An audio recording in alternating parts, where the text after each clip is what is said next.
All right. Good evening, everyone. Namaste. I thank our good friend Shakti Kumar for proposing this very interesting topic. The way it is worded is an intellectual journey with J.Krishnamurti's messages. Krishnamurti's teachings are not understood by a lot of people. When some of us begin to understand, when we have glimpses of the depth of his observations, when we have an idea of how especially he relates to real life so much, we begin a very unique journey. In fact, there is no going back on this journey, for something gets into us. Some of the very valid questions that he raises in the teachings really catch hold of us, and it's next to impossible to take those questions out of our system. Therefore, it is well said that our intellect embarks on a journey with the teachings of Sri J. Krishnamurti.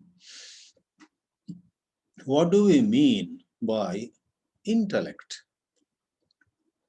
It is especially in contrast to faith, belief, sentiment, or going by face value that we use the word intellect, for the intellect is characterized by questioning, by probing, by, in fact, sometimes measuring something, assessing, and getting into the nature of things. So, the intellect is buddhi, we call it, is active, and when it is active, it does not take anything based on somebody said, some famous man, somebody who has been made famous by history or by some other factors. Suppose somebody said that, and therefore we had better take it as true. No, the intellect says, no matter who has said it, no matter where from this statement has come, let's examine whether that is true. So, an intellectual journey takes place pretty much with any mystic, for nobody on the earth is with zero intellect. So even those who follow some other mystics who probably hardly spoke, but they, expressed their uh, religiosity, or they came across as being very pious. Maybe some of them did some miracles, etc. And they later acquired a lot of following. I would say that in the cases of those people also, the so-called followers did not give a total vacation to the intellect. The followers, even in those settings where faith marks the setting more than anything else, there is a strong smell of belief and faith. Even there, I think people do use their intellect a little bit, for the intellect is a part of human existence.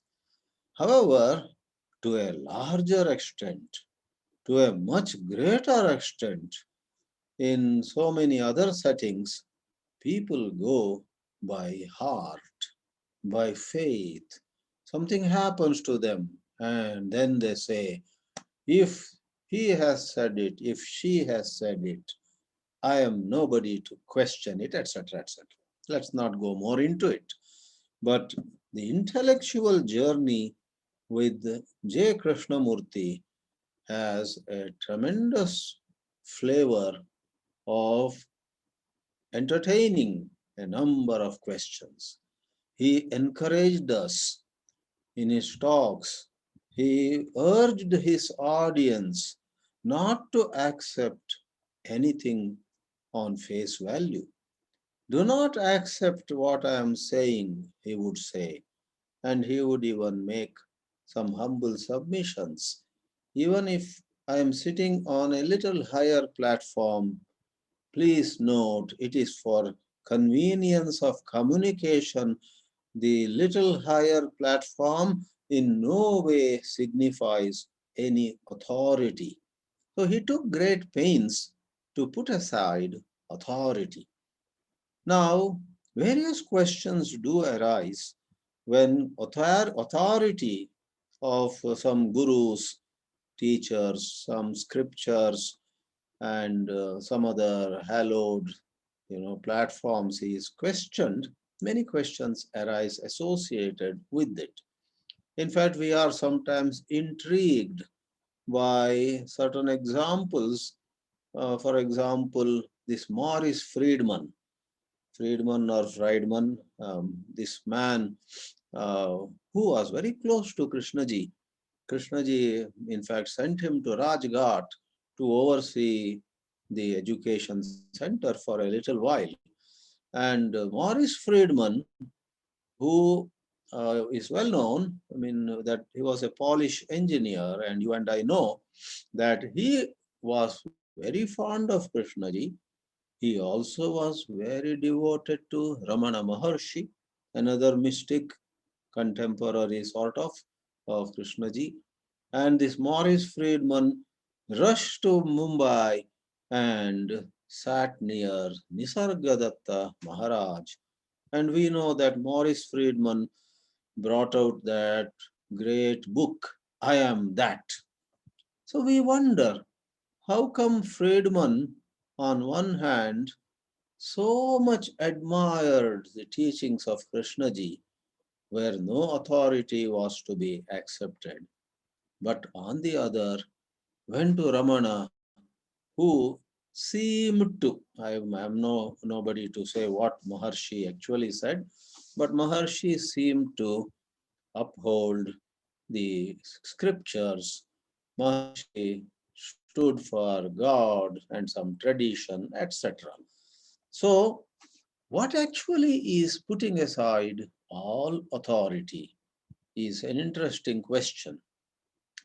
I am reading presently no, not nine, 10 frank interviews. Oh, oh, see, this doesn't show. Oh. There's a book that came out some time back. This lady in Europe, Marina Kuiper, brought out a book which has put on record 10 interviews.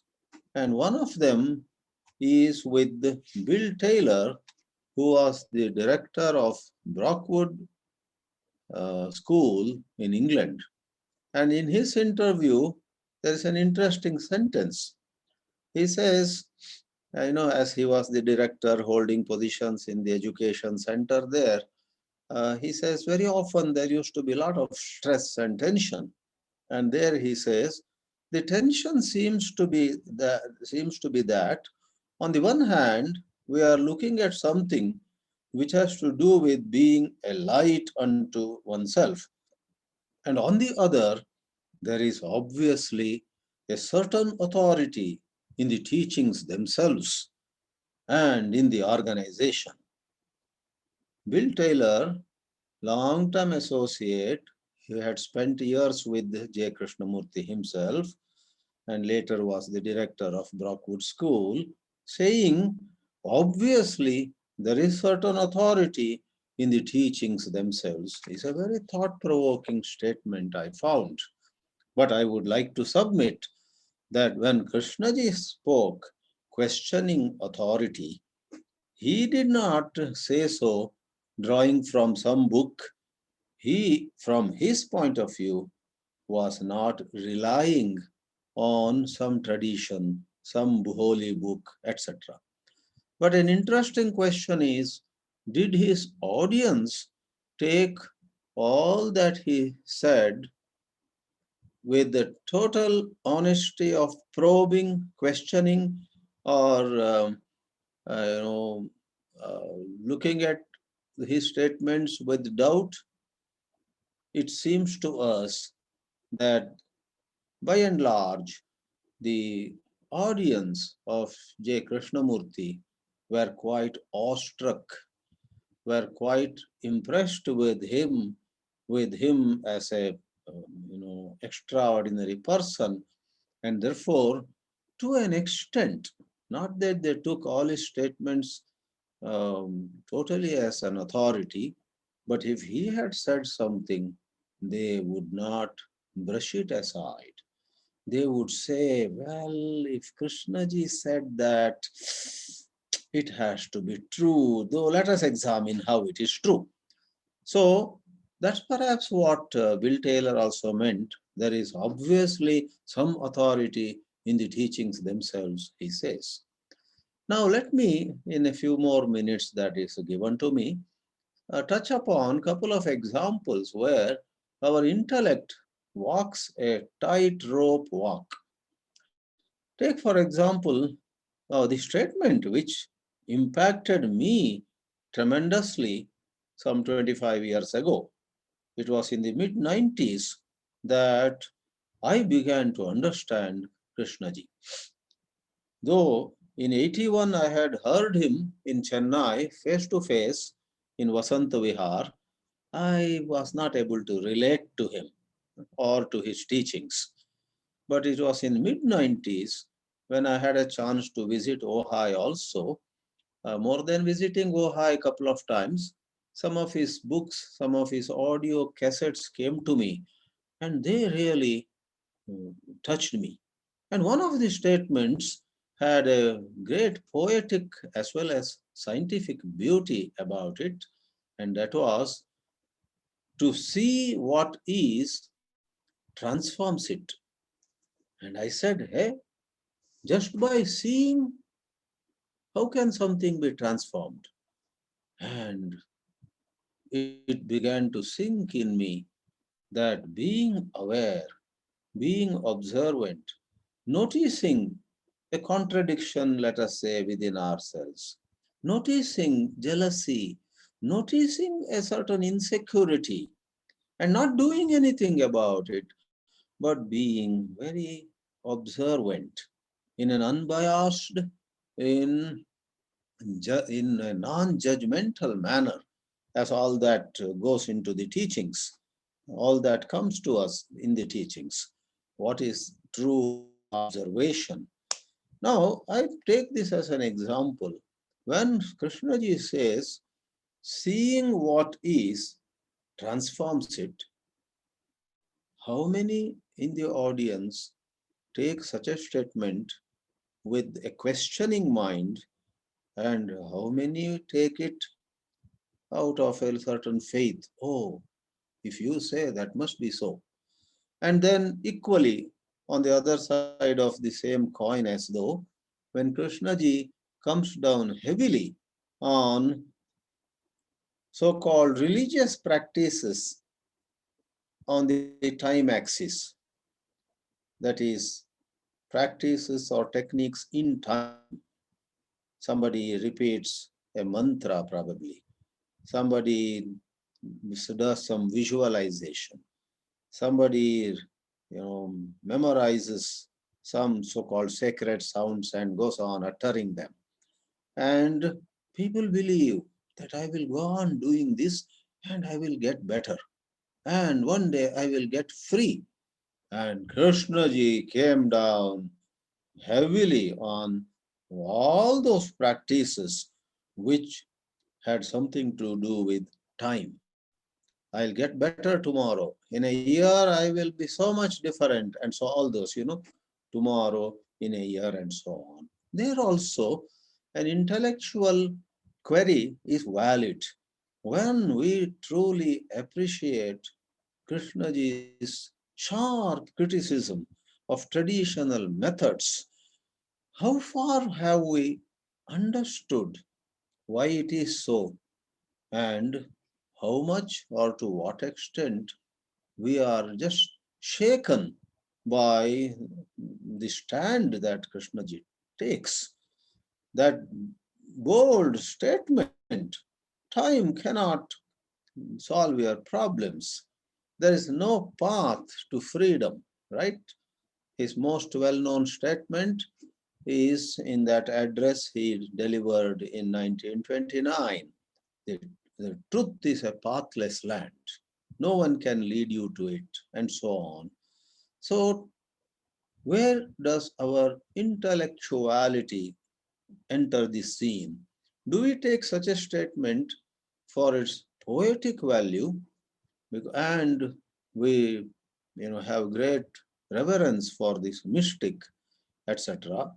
Or is it possible for the intellect of ours to verify it right away? When Krishnaji himself asks us not to take anything just because he says, do we do so because he is asking us not to take anything on his word? Or do we have the fuel in us? Do we have the intellectual stamina in us to inquire into whatever he said? Now, Krishnaji makes a statement, or in fact, he seldom made statements. He, he actually questioned. He questioned not only the audience that came to listen to him, through them or otherwise, he questioned the gurus of this world. Therefore, some people called him a guru of the gurus. Let it be so. But I'm taking an example before I conclude my words. He said, he raised a question. Did God create man, or did man create God? Now, the Bible and the Gita, the not Dhammapada, in Buddhism there's no God. What's that? In Judaism, you have the Torah, and in Islam, you have the Quran. So, Quran and Gita, the Vedas, Bible, and the Torah, etc., say God created man. They even give the number of days, right? In some of the works, God created the universe, including man, in 6 days, and he rested on the seventh day. All this is said. And Krishnaji says to us, or he asks us to question it, did God create man, or did man create God? And he would smile. He would ask, what is sacred? Because you bring a stone and then chant some mantras and start putting flowers from next morning, does that stone become sacred? He asked. In all these, I wish to say that an intellectual journey on our part, is on. We wonder, we are tossed between mystics of one kind on one side and the iconoclast, as we call J. Krishnamurti. Literally, iconoclast means the idol breaker. He did not literally go about breaking stone idols or brass idols or panchaloha idols, but he is called iconoclast in a more subtle sense. It's not the physical idols, but he actually shook. He shook all concepts, conceptual knowledge of humanity to their roots. He shook them to their roots. So here, when Krishnaji asks, did God create man, or is God a creation of man's thought? And so on. Again, is it possible for you and me to switch from one camp to another in a jiffy, either go from camp A to camp B, or is it possible for us to go from camp B, which says man created God, to camp A, which says God created man? I guess mysticism, saying this, let me conclude. Mysticism. Mysticism is, you know, ability to see what normally is not seen. Gudadarshi, Nigudadarshitva, it is called sometimes. Who is a mystic? He is a Nigudadarshi. He or she sees things which large number of people are just unable to see. They are unable to either verify what he is seeing or dismiss what he is seeing. Large number of people, vast number of people are, alas, not qualified to endorse the statement of a mystic or to brush it aside as false. And Krishnaji was a mystic par excellence. He was an extraordinary mystic, and for centuries to come, there is no doubt his statements will shake the human intellect at its roots. Large number of very, very wonderful intellects, David Bohm, or those psychiatrists, those scientists, those professors in universities who had pondered so many theological, philosophical, and other existential questions, they found discussing things with Krishnaji meant a lot to them. So, you and I also, even as we have our share of suffering in human life, in life there is sorrow, in life there is heartburn, there is conflict, there is tremendous self rejection in life of every one of us. And as we are grappling with these issues of human life, here comes the light of J. Krishnamurti, which seems to give to us an out of the box insight. It is not the the beaten track. It's not what we hear in all the isms, Hinduism and Buddhism and so on. It's not what is published everywhere, what is carried in a procession by the so-called machinery called propaganda. But in Krishnaji's teachings, we are made to start afresh. We are made to look at things with fresh mind. In fact, he appeals to us, don't be on the defensive. In the 80s, when I tried to read him, that was my difficulty. I was going on defensive. But in the 1990s, I let go of my defensiveness. That is how his teachings began to make sense to me. Then I started looking at his teachings as a human being, not as already subscribing to any philosophy. So when you look at Krishna's teachings as a human being, I am a human being, and let me see what this teacher has got to say. Then there is a big difference. So friends, I will pause here saying that the intellect is exercised so much more when we pay heed to the teachings of J. Krishnamurti. Therefore, there is a substantial intellectual journey with the Krishnaji's teachings um, that you rarely find anywhere else.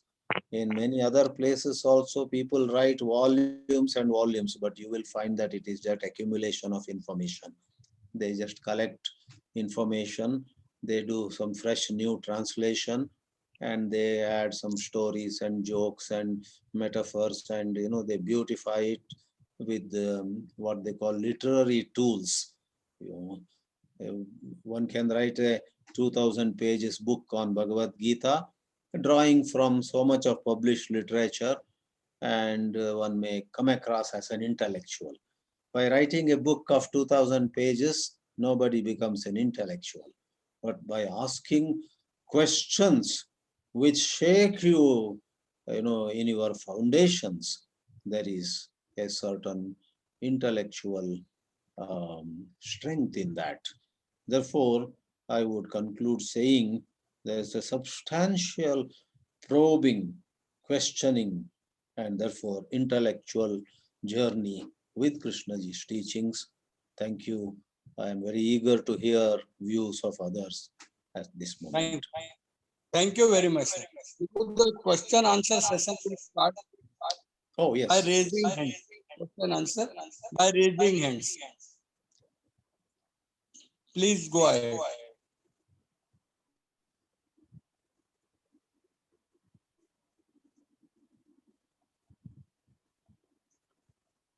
Yeah, if anybody raises the hand, we will be able to see. Oh, yeah, this person has a question. Then we will be able to request that person. Yes, please do ask. Mukesh Anand, then Sanjay Balchandra. Am I audible? Yeah, I see. Yeah, I see two hands. Yeah, correct. Mukesh ji, will you please ask? Hope your microphone is on. Thank you. Yes. Am I? Yes. Yeah, you are audible. Thank you for the enlightenment. There are two things I want you to elaborate upon. During the course of your lecture, you have talked about the psychological time and the concept of God, which J.Krishnamurti discussed in many of his discourses. One of his discourses, he has categorically said that because you have created God, therefore the created God is superior to you, and you are worshipping yourself. Because it is your creation. So I want you to throw some light on that, because that is a very revolutionary concept. Nobody has said that. People have broken idols, but they have not said that you are worshipping yourself, therefore it is useless and it is not religious actually. And then there is a question of psychological time, because in his discourses he says that when you ask what action is required, so in response to that he says, if you understand that you're living in the past, that is your psychological time is something which has already happened, then that is the action which is required. Rest things will take care of themselves. So I want you to elaborate on that. Oh, okay. With regard to the first question, a common man is in a dilemma. He neither understands in what sense tradition says God created man.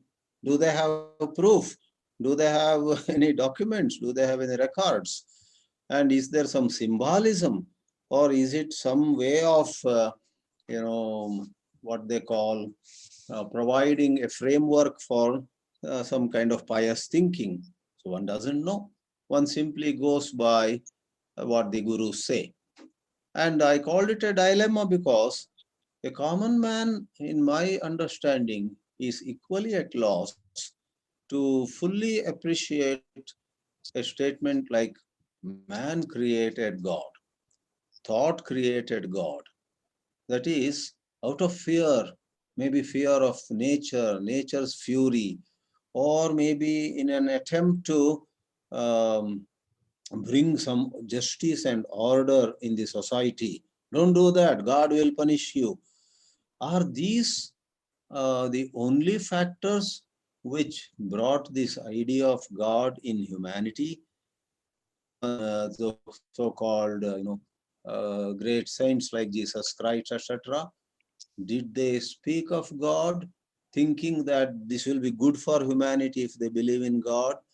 So a common man is at a loss to fully go to the depths of either of these statements. That is my position. And with regard to the psychological time, yes, Krishnaji has categorically dismissed it, and he has done fine justice. He has actually said that various techniques may do something. He doesn't say they don't do anything.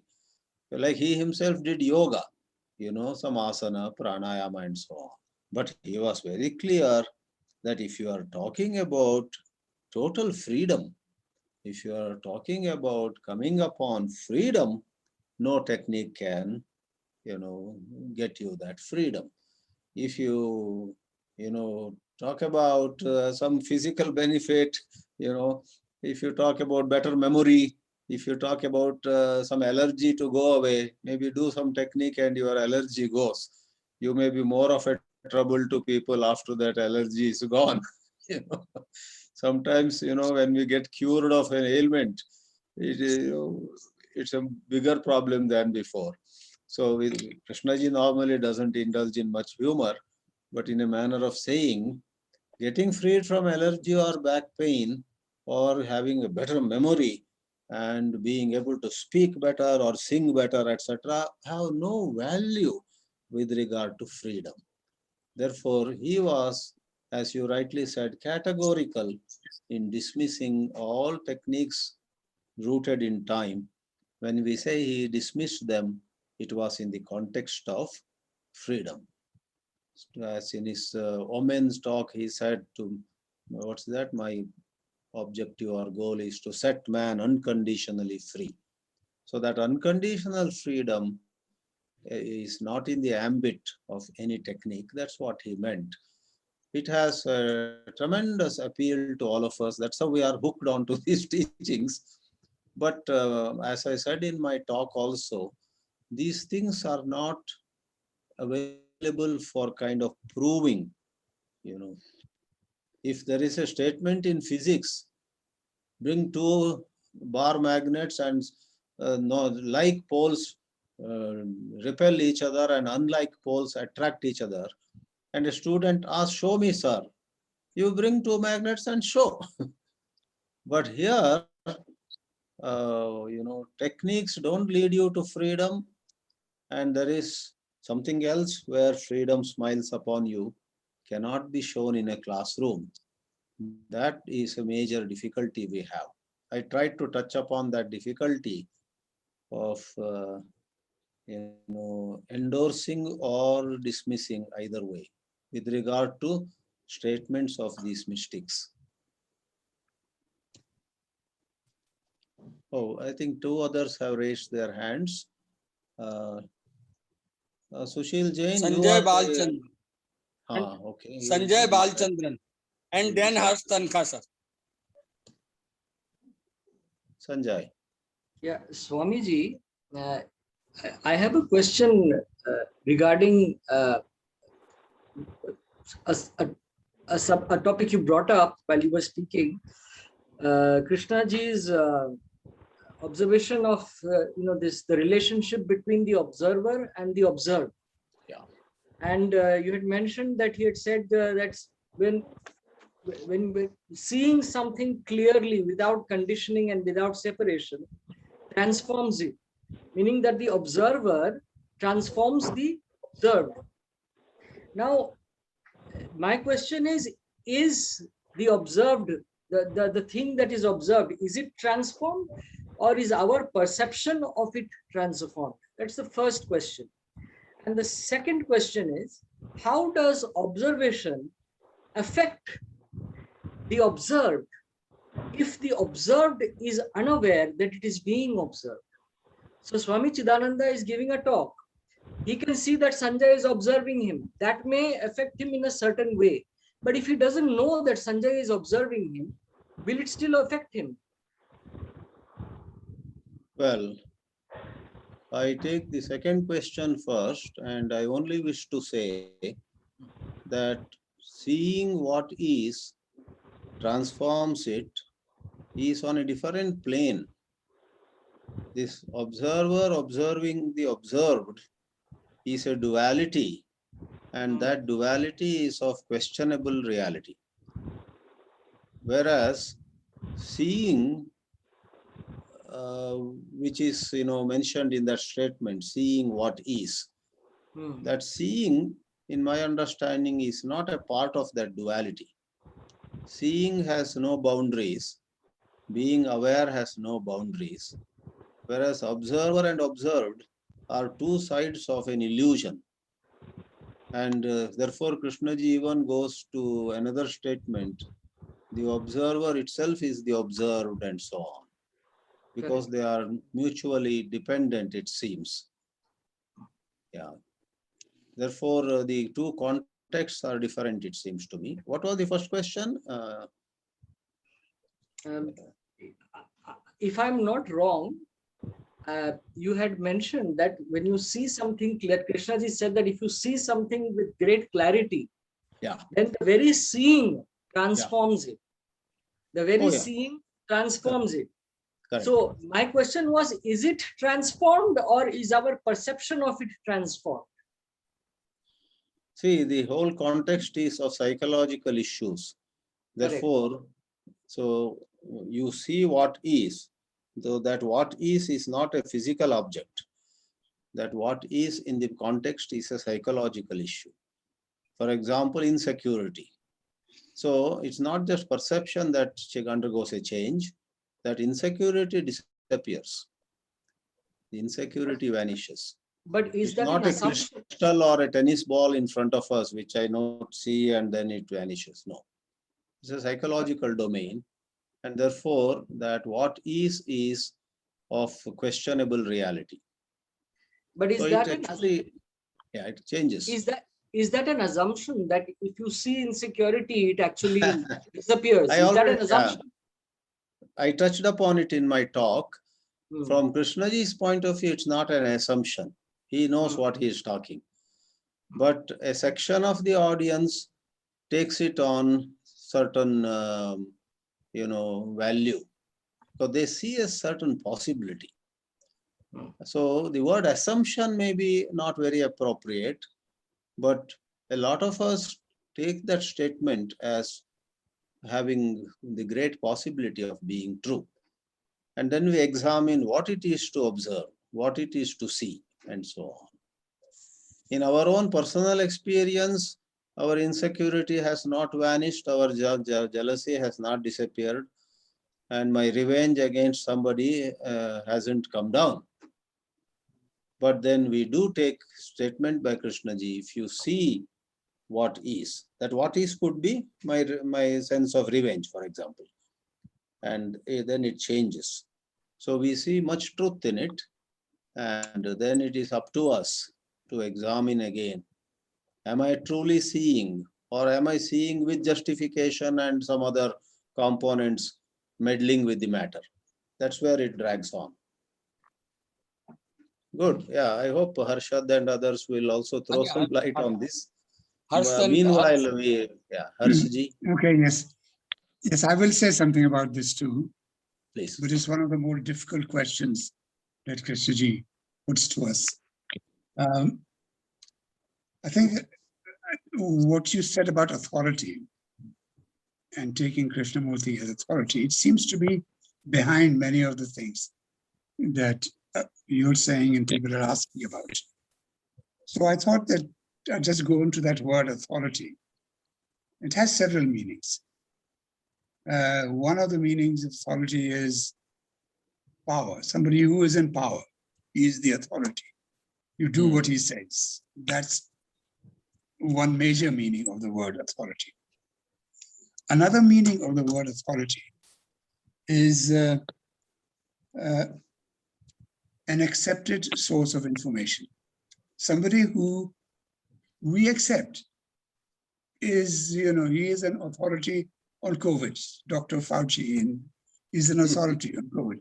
We accept him. If he says something about COVID, we generally are ready to say, okay, he's done his homework. I'll believe him, right? This is different from having power. This is just...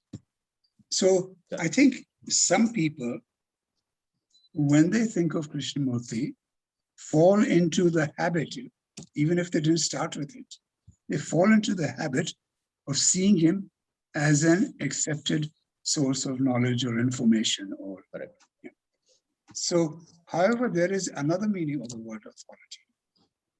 And this meaning comes from the word author, which is the root of authority. Author means the originator, somebody who's originating something. Now, when I first met Krishnamurti, I came to Brockwood because they were looking for a maths teacher. So I heard him talk, because I didn't know very much about him at that point. And I met him, and we had lunch together. And what struck me immediately, though I can't say very much about the content, the fact that struck me very, very strongly, because remember, this would be in 1970s when there were a lot of gurus around. There was Maharishi Mahesh Yogi, the Beatles were coming to India. India had suddenly become the flavor of the year, and all kinds of people. There's a boy guru, 14-year-old, who everybody was revering, and in Rishikesh, there were all kinds of retreats being set up by lots of gurus. So there was, when I first came to meet him, at the back of my mind was the view that he might be a guru. And I knew even then that I didn't want to have anything to do with gurus who were trying to tell me what the truth was. So, but the impression I got straight away from him, that everything that he was talking about, he had that sense that it was like something right in front of him. Like there's a cup in front of you and you say, well, this cup is brown, or it's empty, or anything you say about it. You're saying it because it's right in front of you. And that also, when he talked about a relationship or something, he was taking a look at, he wasn't quoting, as you said, something from any book or some reference to the past or teachings of some, nothing like that. He was seeing it as it was at that moment. That much I got straight away. So if I had felt that he was selling something, like a lot of gurus are selling something, then I wouldn't have joined Brockwood. But I thought, well, this is interesting. This man is talking straight. I'm not making a judgment about whether he's right, wrong, or this thing, but this man is talking from his immediate perception. And this is linked to this meaning of authority, which is the originator, the one who, so he was the originator of that. He was the author of what he was saying. It was not secondhand. It was not quoted. It was right in front of him. So this is yet another meaning of the word authority. And I think the teachings in themselves have authority of this nature. That when you read or listen or whatever you do, you get the sense that this is, I mean, you can tell very quickly, this is not secondhand. Whether it's right, wrong, but immediately you have the sense that this is something that Krishnamurti is saying from his own direct contact, his direct perception with the reality and the truth of whatever he's talking about. So I think that is an important thing to keep in mind. And he also, as you say, recognizes that this is not something that when by the time you hear it, it's secondhand. So now you're not to accept it. You must also do the work to see if you can look at it for yourself. It's like somebody saying, this cup is brown. Take a look at it yourself. You see, what do you see? Is it brown? Right?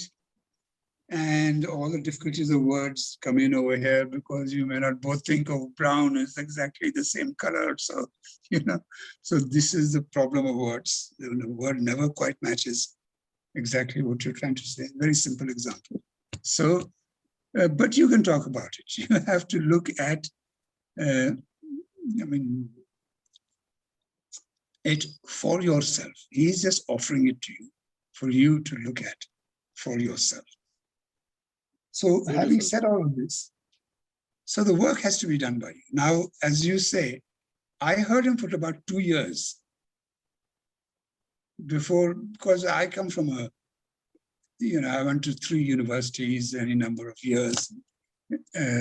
So I come from a kind of solid intellectual tradition. And so I listened to him, like you listen to a professor who's telling you about physics, trying to work out what he's saying, trying to understand what he's saying, and all of that. But then, and it left me with many questions, teeming with questions, like this other gentleman was asking, all kinds of questions come to me. But then, I don't know, because he said something, it suddenly struck me that I shouldn't be trying to figure out that what he's really asking me, I have to be looking at myself. So a process has to be running in my mind as I'm listening to him, which is not trying to follow what he's saying, but trying to look at the same thing for myself. What happens about God? Is God, how have human beings created this notion of God? Or is there a God or who has created, because this is often said, God created man in his image. I think the Christians say that. And then others say, no, man has created God in man's image. So this is, which of these is it? So there we come to this question. And so we come to the question of the sacred. But here again, there are many people who won't push this questioning to its limit. In a way, he's a mystic because he's referring to things that are in some ways cannot be directly perceived, touched upon, agreed about, So there's a kind of mystery because they're subjective, mainly. They are happening internally. So it's difficult for two people to come, even find the words sometimes, to communicate with each other and verify what is being said or thought about. So in that sense, he is dealing with an area that is somewhat mysterious. But this, when he talks about the sacred and God, right, it's very easy to come away because with, I think, as an earlier gentleman I have, that basically he's saying that man has created God in his own image. Mostly we are worshiping God. God is something we have in our mind. But he does not negate the possibility that there is something there in the universe that you can be in touch with. And then the important thing is not what you call it or what name you give it or what, but that you should be in touch with it. And if you're in touch with it, there's no more need to call it anything. There is no more, I think in the Jewish tradition, they don't name God, they call the nameless one, There is no name of God. So it's, so basically all these either or questions are actually, I referred to them last time as impossible questions. Questions that if you try and think about and attack with the intellect, you go bouncing back and forth from one to the other. Or you have to accept what he's saying or what somebody else is saying. And most people, and many people, attempt to just accept because it's easier than to try and push, tie your brain into knots trying to figure this out for yourself. So this is, but basically the question here is, it's just a way of is pointing out that you need to look for yourself. You need to be in contact with all of these things. To what is the self, what is the observer, what is the observed. You have to be in contact with all of this. Otherwise, taking what he is saying as too easily will really not get you anywhere, because you will never capture the whole thing. You will never capture the complexity of it until you see it for yourself. So I think this is I've seen this a lot. I've seen it in Brockwood. I've seen it in other places. Because of the negative billing that thought gets from Krishnamurti, that thought somehow is the root of all our problems.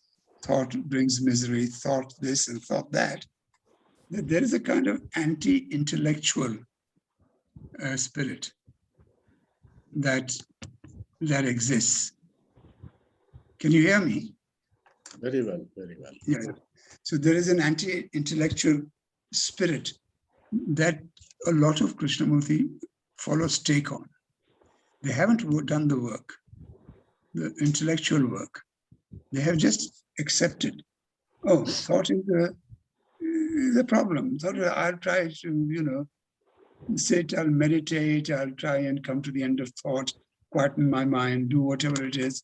So there's not so much thought, and I will operate without thought as much as possible, which is unfortunate in some situations where you need thought. You definitely need thought. So that is a tendency to not do the intellectual work. And about this, I would like to say that, which I said last time as well, remind people about this talk at which there was somebody who was pushing Krishnamurti about this question, about thought, and said to Krishnamurti, you are making us think about these things. And the title of one of his books is Think on These Things, right? So if thought is useless, why are you going to getting us think about these things? And his reply was, yes, I am pushing your thought. I'm pushing you to think. Unless I push your thought to its limits, how are you going to know what the limits of thought are? So questions like this about what is sacred, is it the man in the image of God or God in the image of man? If we try and push our thought, we get to the point of the limit of thought. And then maybe at that point, we may turn our attention to something that is not of thought. This is wonderful. I think some of your remarks make a big difference. Yeah. In fact, I wanted to ask you, this anti-intellectual stance, do people who are studying Krishnaji have it, or are there outsiders who make an objection to Krishnaji's works being very intellectual? Probably there is anti-intellectual sentiment in both the camps. I think those are slightly different things. But they are two different kinds of opposition. There are two different types of opposition. Because when you mentioned anti-intellectual, immediately my antenna went up. And I thought you were talking about the traditionists who perhaps say, these Krishnamurti people are going too intellectual. We don't want it. Now, then you said... I'm talking very about interesting. That's why I like that. Who have too easily rejected intellectually. Right. Yes. Correct. That was a revelation to me. Yeah. One hand is raised of Urmi Kapadia. Let her ask some questions. Yeah, please. Yeah. As far as I understand, Krishnamurti discriminates between intellect and intelligence. Can you please throw some light on this? Thank you, Swami.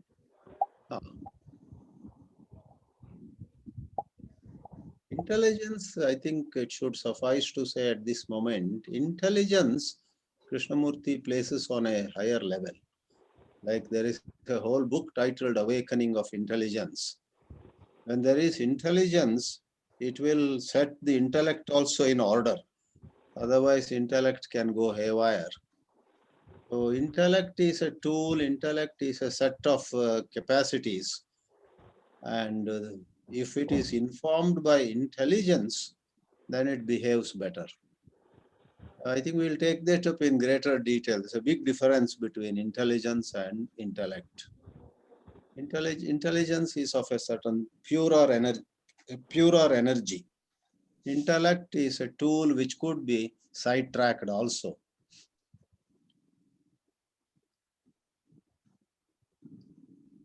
Swamiji, may I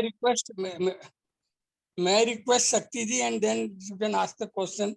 Sanjay, Yes. will it do? Sanjay, Yes, please sir. write Yes. your number.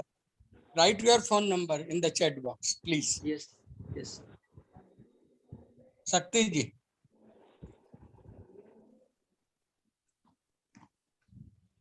Yes, sir. Please unmute and say. या मेरी आवाज आ रही है? हाँ, आ रही है। थोड़ा सा लाउड हो रहा है हल्का। हाँ जी, हाँ जी।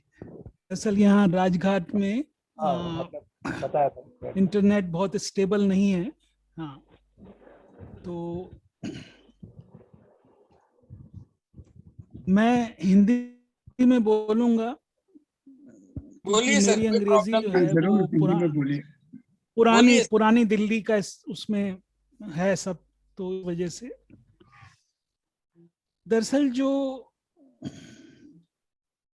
इंटेलेक्चुअल जर्नी है कृष्णमूर्ति के मैसेज के साथ,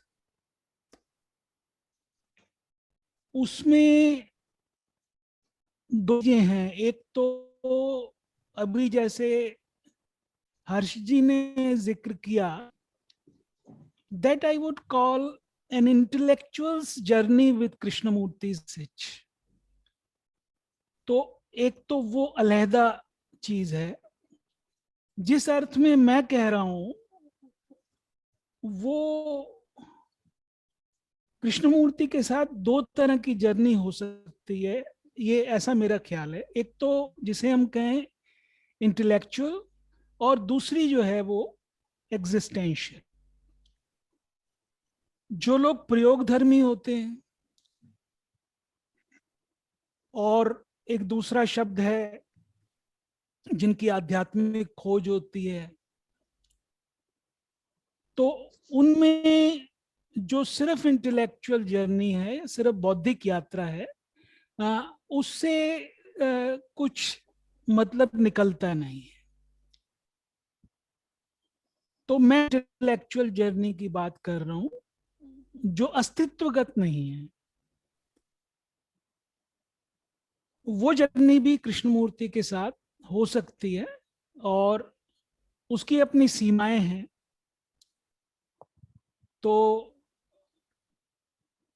इसमें मैं जो कहना चाहता हूं,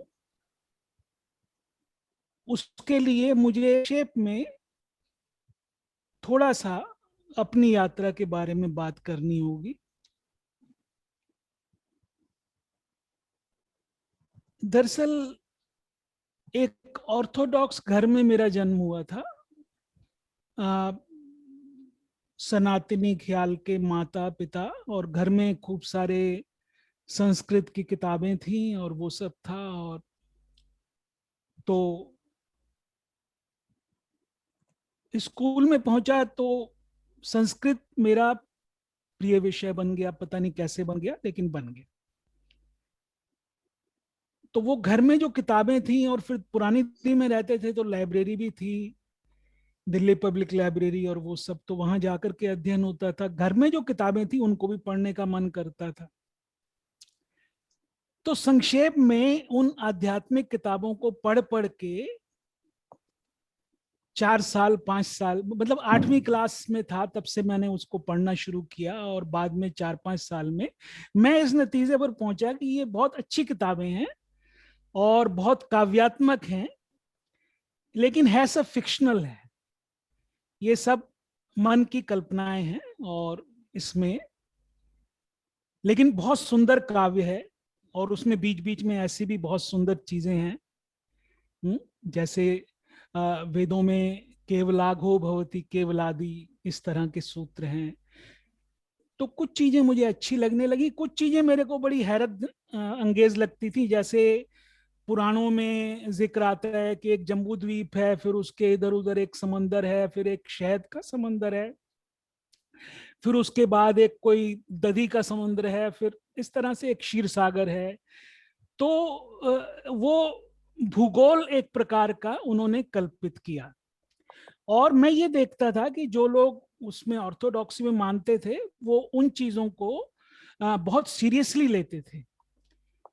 तो ऐसा नहीं है, उनको लगता था कि कुछ प्रतीकात्मक वगैरह है। अच्छा, मुझे ऐसा लगा कि ये बहुत अच्छी कल्पना है ना। मैं मतलब कमाल की कल्पना मानता हूं कि एक दूध का सागर है कहीं पर, इस वंडरफुल जो बिंब आता है बहुत खूबसूरत आता है।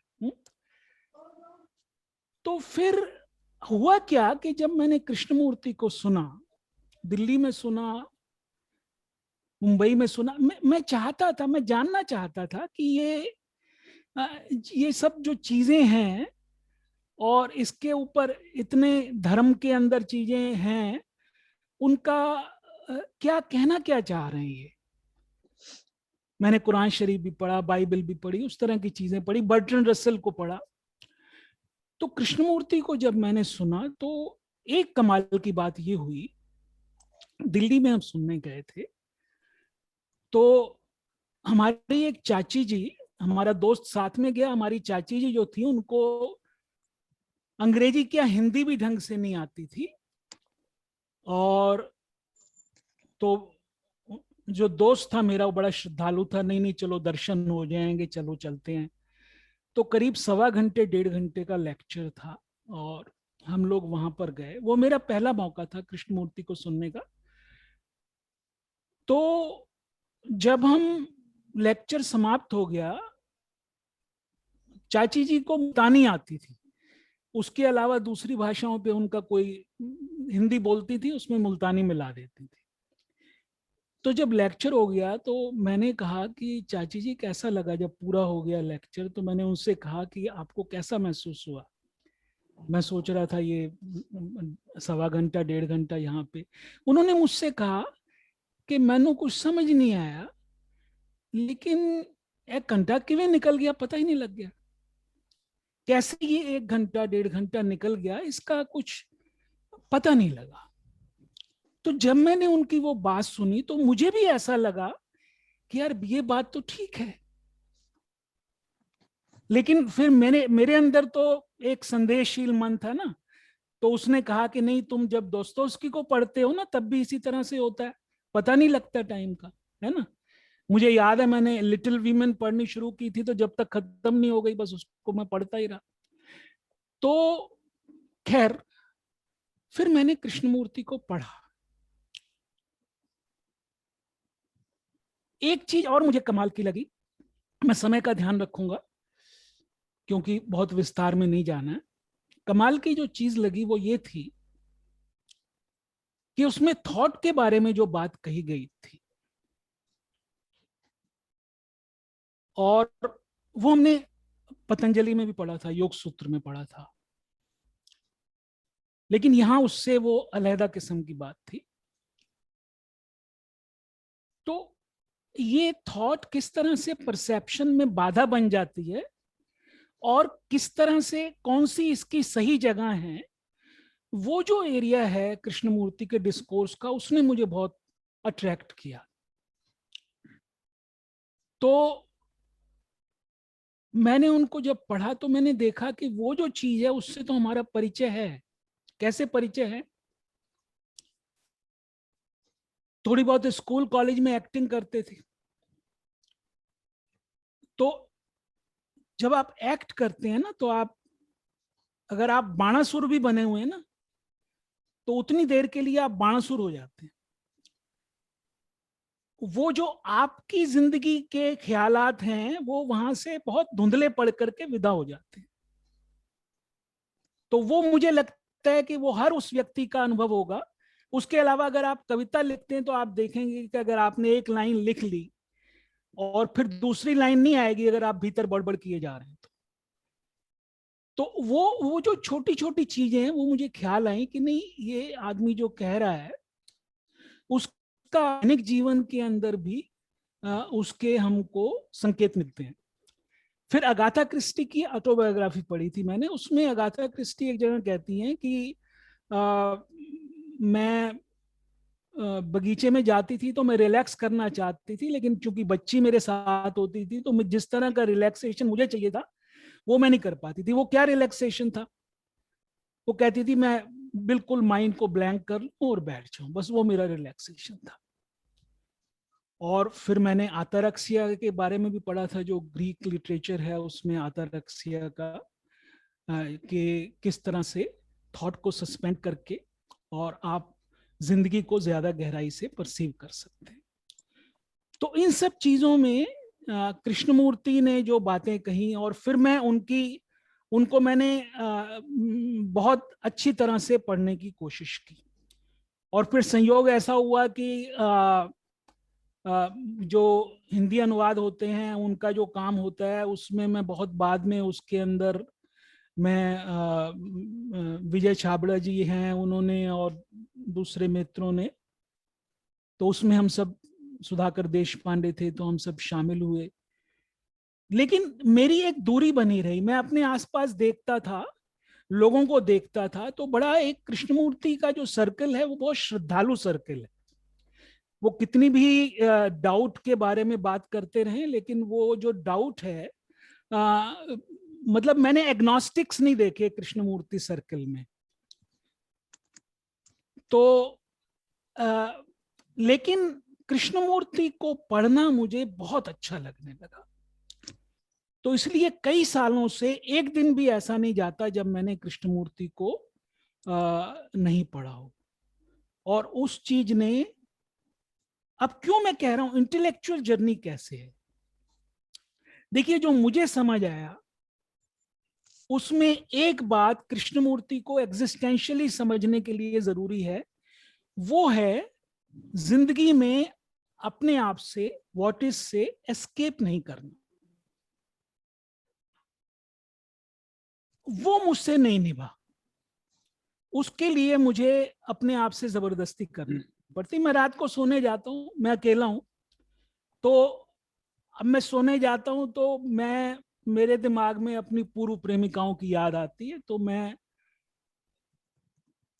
उसकी बजाय वो जो मेरे भीतर एक किस्म की जिसे हम वो खलबली है, डिस्टरबेंस है, उसके साथ में रुका रहूं। मैंने कोशिश करी उस बारे में, इसलिए नहीं कि मुझे कुछ पाना था, क्योंकि मुझे पता नहीं एनलाइटनमेंट होता है कि नहीं होता है, या ट्रांसफॉर्मेशन जैसा कृष्णमूर्ति कहते हैं। कृष्णमूर्ति का एक अपना पूरा मेटाफिजिक्स है और उससे ना मेरा विरोध है ना मेरी सहमति है।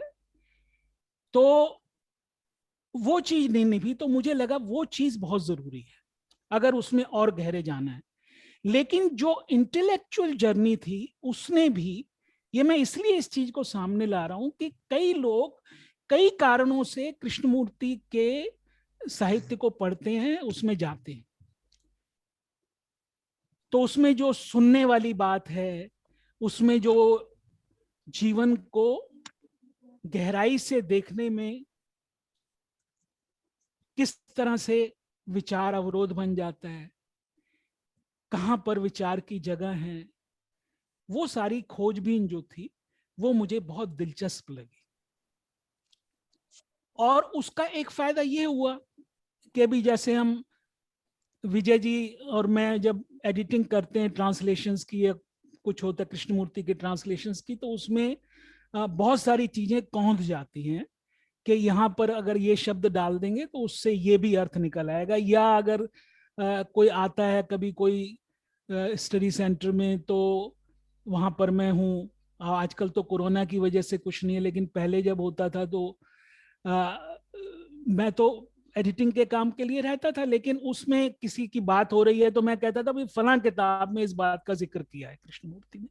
तो एक बड़ा सीमित जो उसने रोल प्ले किया मेरे जीवन में, और उसने मुझे सुनना सिखाया, है ना।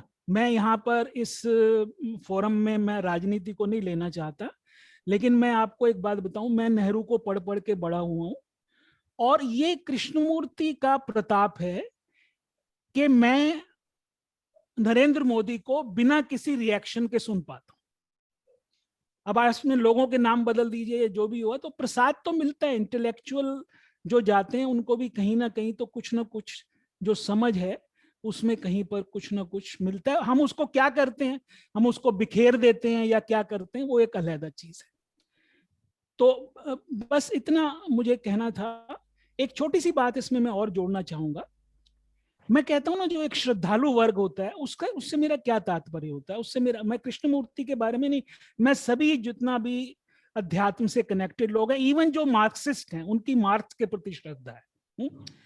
तो उनका क्या होता है कि नहीं, यही ठीक है, यही ठीक है, और कुछ चीजें जो हैं वो गिवंस के रूप में ले ली जाती हैं। तो जिनको कोई चीज गिवंस के रूप में नहीं चाहिए, जो कुछ भी मानने को तैयार नहीं है, उनकी गति कृष्णमूर्ति तक ही है, और कोई ऐसा बंदा नहीं है जिसके साथ वो बैठ करके अध्ययन कर सके, है ना, ये कह करके जी हम तो आप पे संदेह करेंगे, जहां हमको समझ नहीं आएगी बात, हम असहमत हो जाएंगे, है ना। तो ये चीज जो थी, ये कृष्णमूर्ति की जो मुझे, और ऐसा नहीं है कि मैं अब गीता मेरे को बहुत अच्छी लगने लगी कृष्णमूर्ति को पढ़ने के बाद। वो जो शुरू शुरू में मैंने बात की थी कि मुझे सब फिक्शनल लगता था, तो कृष्णमूर्ति को पढ़ने के बाद उन चीजों में मुझे फिक्शनल के अलावा जिंदगी से जुड़ी हुई चीजें भी लगी। तो बस यही बात मैंने कहनी थी। तो ये मेरा जो इंटेलेक्चुअल से तात्पर्य है, वो ये इंग्लिश में एक शब्द होता है डिलिटेंट, पल्लवग्राही, है ना, वो बहुत गहरे नहीं जाते हैं वो लोग। जैसे उदाहरण के तौर पे मैं आपसे, मुझे संस्कृत अच्छी लगती थी, तो मुझे भवभूति कालिदास से बेहतर लगते थे, वो मुझे छू जा, भवभूति को पूरा पढ़ा और कालिदास को उतना पढ़ा जितनी जरूरत थी, है ना। वो जो एक पल्लवग्राही, सिर्फ पत्तों को छूने वाली बात होती है। और मैं अपनी बात को खत्म करूंगा, एक गीता में बहुत सुंदर श्लोक है, उसमें वो कहते हैं कि, उसकी दूसरी वाली लाइन है कि स्वल्पमपि अस्य धर्मस्य त्रायते महतो भय। थोड़ा सा भी इस धर्म का जो अंश है, जितना भी आपसे निप पा रहा है, वो भी बहुत बड़े भय से रक्षा करता है। बहुत बहुत धन्यवाद आप सुनने के लिए। Thank you. Harsh Tankha sir, धन्यवाद Yes, सर। हेलो, जी बहुत okay. Harsh You Tankha want me sir, to please take go it? Ahead. शक्ति जी, प्लीज गो अहेड। हेलो, शक्ति जी, माहेश्वरी जी, उन्होंने शक्ति जी कहा था बोल कि माहेश्वरी जी, हर्ष शक्ति जी तनखा ने बोला सर। था कि वो जवाब Okay, I want to say something if I आपको can. एक but मिनट, बस एक मिनट लूंगा। हर्ष तनखा हाँ, सर को बोलने दे जाए, हर्ष हाँ, तनखा को बोलने दे जाए, एक हर्ष मिनट। तनखा को बोलने दे। माहेश्वरी जी हर्ष तनखा को बोलने दे, हर्ष तनखा को बोलने I'll they. speak now. If nobody else is speaking, I'll speak. Yeah. या please Thank you, Shakti ji. Though I speak in English, I actually understand every single word of what you said. I speak, but I can't speak in Hindi so well, so I won't answer you in Hindi. So first, let me say I completely agree with what you say. I was very surprised by the title of this intellectual journey, because all the people that I know in the circles I move in, I would say none of their journey is intellectual. So, and you are quite right. Anybody who only takes an intellectual view of Krishnamurti, and there are many people, even professors and academics and people who teach Krishnamurti in universities and so on, they take a very intellectual view of Krishnamurti, and that has a kind of value. But as you say, they are dilettante. So another thing that you said was to me, very much like my own experience, that once it clicks, once you see what Krishnamurti, see for yourself what Krishnamurti is talking about, what it means to have a mind that can look at things without distortion, which is what intelligence is. A mind that is capable of seeing things as a whole, the whole of something. Then everything else makes sense. You understand the Gita. I also read the Gita. Now I understand the Gita. I understand why even Sartre talked about being and nothingness. I understand the Christian viewpoints, because all these things are descriptions. Dudh Sagar, or whatever you want to call it, or the kingdom of happiness, or the city of God. These are all descriptions. What we as human beings we can see things, even a tree. When we see a tree, there is an enormous amount of detail that we see. And if we look into it deeply, there's even more to find out about a tree. We'll never, even if we are tree experts, will ever be able to describe the whole thing. But we can act from the things that we see without having to, in detail, describe everything. So that is the essence of intelligence, that you can see the whole. Doesn't mean you have to describe it. Doesn't mean that you have to use words. That it doesn't mean that a whole amount of thought processing has to take place. And then also you can see all these things, whether we are talking that are being called sacred, the idols, the worship, you can see what their role is. You can see how they are referring to something that is, I'll call it sacred, that is beyond thought, is beyond description, is beyond naming, is beyond anything. And the challenge for us is to be in touch with that, not through rituals and things. The moment you're in touch with it, it acts in your life. Sorry. Dinesh Wagmare, please come and say things. Dinesh Waghmare. Hello शक्ति sir, आप मुझे सुन पा रहे हैं? हाँ जी दिनेश जी, मैं सुन पा रहा हूँ, लेकिन मैं एक आपसे अर्ज करूंगा कि मेरे पास प्रश्न ही प्रश्न है, मेरे पास उत्तर कोई नहीं है ना। तो यहाँ क्या है कि यहाँ एक प्रश्न उत्तर भी होते हैं। मैंने पहले ही क्षमा मांग ली थी, और दूसरी बात यह है कि हर्षद पारेख जी भी बोलने वाले हैं, मैं चाहता हूं उनके लिए समय रहे, तो मैं बहुत बहुत क्षमा प्रार्थी हूँ, क्योंकि मेरे पास वास्तव में नहीं है इसमें कोई मतलब, ये मेरे पास उधार चीजें हैं। मुझे कभी कभी शक होता है कि मेरा एक भी विचार ऐसा है क्या जो मेरा अपना हो, है ना, तो इसलिए उत्तर तो मेरे पास बिल्कुल। Thank you. चलिए साहब, धन्यवाद सर। हर्षद जी से बात करेंगे। Harshad Parikh sir, please Harshad Parikh sir. Okay, are you able to hear?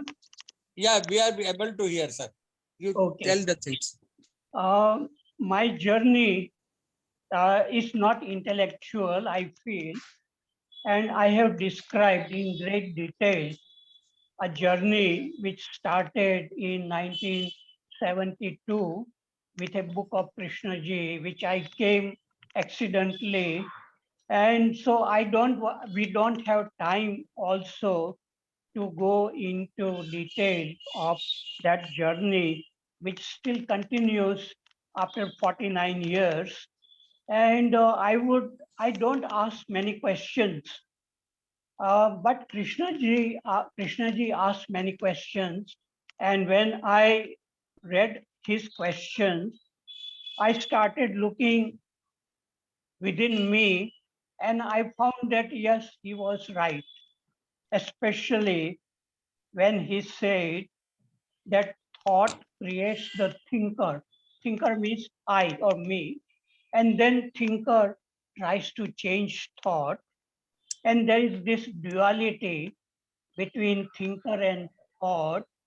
That is the source of all our psychological problems like fear, anger, jealousy. All these are coming from thinking. So this was something very new, though I had read Upanishads and Bhagavad Gita at a young age. But this thing which Krishnaji said, it was completely new, and I wanted to verify it. So I used to sit quietly in my office when I was doing PhD in America, in Iowa. And whenever I tried to catch the beginning of a thought, my mind stopped. And it was a wonderful state in which there are no thinking, only just looking, the senses functioning. And so I felt that, yes, Krishnaji was right. And then it became very important every time to just look, not with asking any question. So I have not asked many questions, and even questions come, answer come, everything is moving.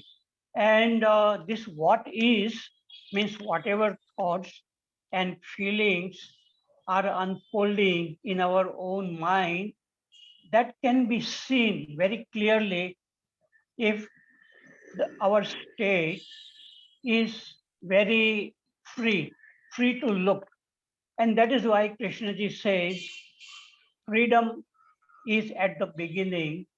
And when we are in that state of looking, then thinking and feelings may come, but they don't create any problems. As long as this non-verbal awareness exists. So I consider that Krishnaji's teachings are about this non-verbal awareness, which he calls also, or I can call it intelligence, which is a higher dimension than intellect. So under intelligence, intellect can function efficiently, but without intelligence, intellect can create a lot of confusion, conflicts, and that is what I hear many people saying, that they made a mistake in reading Krishnamurti because now there is no escape. One can see what is, and that, but there is no freedom. No thoughts are keep on coming, and there is no clear seeing. So it is a very disturbing state. So this journey, it made me give up my work as an engineer, as a research scientist, join Rishi Valley School, Krishnamurti schools for many, many years. And even after retirement, I have been visiting many, many places connected with Krishnamurti study centers. And even if I don't visit any place, every place one can study Krishnamurti, and one doesn't need even a book of Krishnamurti, because as Krishnamurti says, the library and the laboratory is within you. So whatever Krishnamurti found was from direct looking within. And we can also learn about ourselves in the first hand, not by reading Krishnamurti and then thinking about it. That I consider the intellectual activity.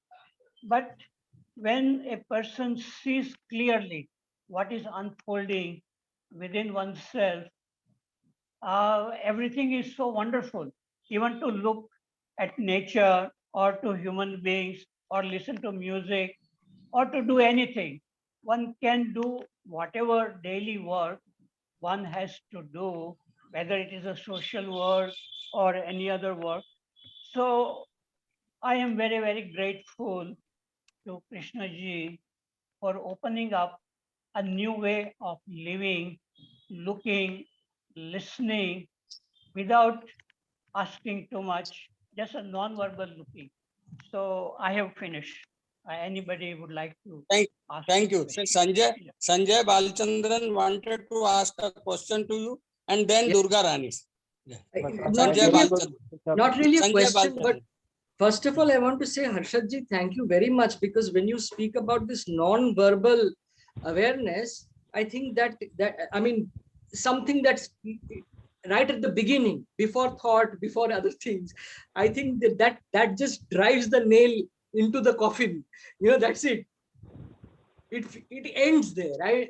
And therefore it begins, and therefore it allows us to experience freshly. I think that's very, very beautiful when you say this. It always has an impact. But what I wanted to say was, you know, when Shaktiji was speaking, he used a very, very beautiful word when he said that intellectual journey, and then he said existential journey. And in fact, in Krishnamurti, I have seen that if we don't deify him, if we don't make a god out of him, but we treat him as an ordinary person like you and me, there was a certain dichotomy, maybe even some kind of struggle. I don't know.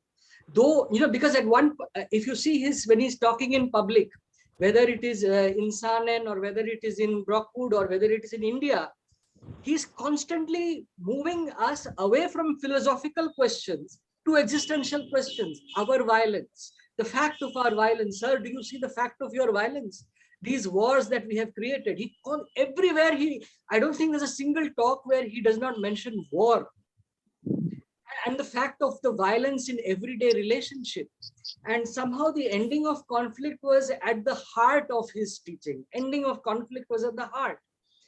And at the same time, if one reads, so this very, very practical side of Krishnamurti, this very pragmatic side where he says, look at yourself, the fact of your violence. And then there is Krishnamurti, the mystic. When we read Krishnamurti's notebook and he talks about the otherness, so that there is a dimension which we can observe and which we can measure, that is in our relationship. We can measure, we can see that we are being violent here or we are being aggressive here. And there is the other dimension, which is the immeasurable. He in fact uses that term, the immeasurable. So this dichotomy does exist.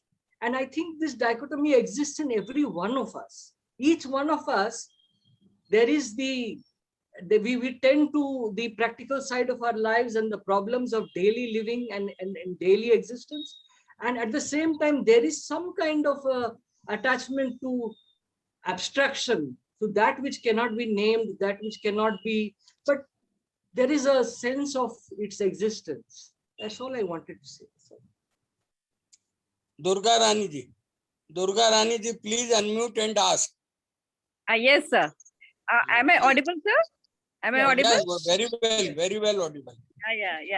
Yeah. Thank you very much. Yeah, to Harshji and Harshad, Parekh ji and Shakti ji and Chidanandji. It's a wonderful evening, and listening to all the wonderful experiences, and I feel I completely agree with Shakti ji. We all have questions. I don't know how many of us are in a position to answer. Remaining with the question, and the question unfolds itself. That's what we have learned from. We understood from Krishnamurti teaching and all. And I think these are existential side. And I think it depends upon each and every one of us how far we can travel with the teaching or Krishnamurti. And I think this young Mr. Sanjay Balchandar, we need to have that passion and that high spirits also. I feel ending of the conflict and seeing the very existence and meaning of life itself. Unless and until we ask, we probe, nothing will be revealed to us. We can remain placid and complacent, and we can remain like that. It is ending of the eye. That's what he used to challenge everybody. There was to be so much of passion, and though I never met him, from his videos and audios, you can make out he challenges. It's this vibrant thing. This life. So you look at it, see it. That kind of a thing we can get communicated with his teaching. So yeah, and it's a wonderful evening listening to all of you. Thank you so much. Thank you. Thank you. Parekh sir, should I end it? Parekh sir, should I end it? Yes. You can. So thanks to everybody, all speakers, all participants. Jain sahab. Waghmare आपको बोलना है. Hareshwar Singh wants to ask some question. Okay. We should allow him. He is making comment only. Yeah. And he has to be very specific. Finish it in 2 minutes only, sir. And then it ends. I won't be giving thanks to anybody. It has been given by Harish. Everything will be over. And Kamlesh Modak will finish it. It is already 7:30 thing. Okay. Please, Harish ji. Okay. It's not a question. Of course, I'm very happy about two things. met Krishnamurti for the first time in January 1977. So off and on, I have been in KFI, out of KFI. That's a different chapter of my life. But yes, ever since I rejoined AKFI school in 2015.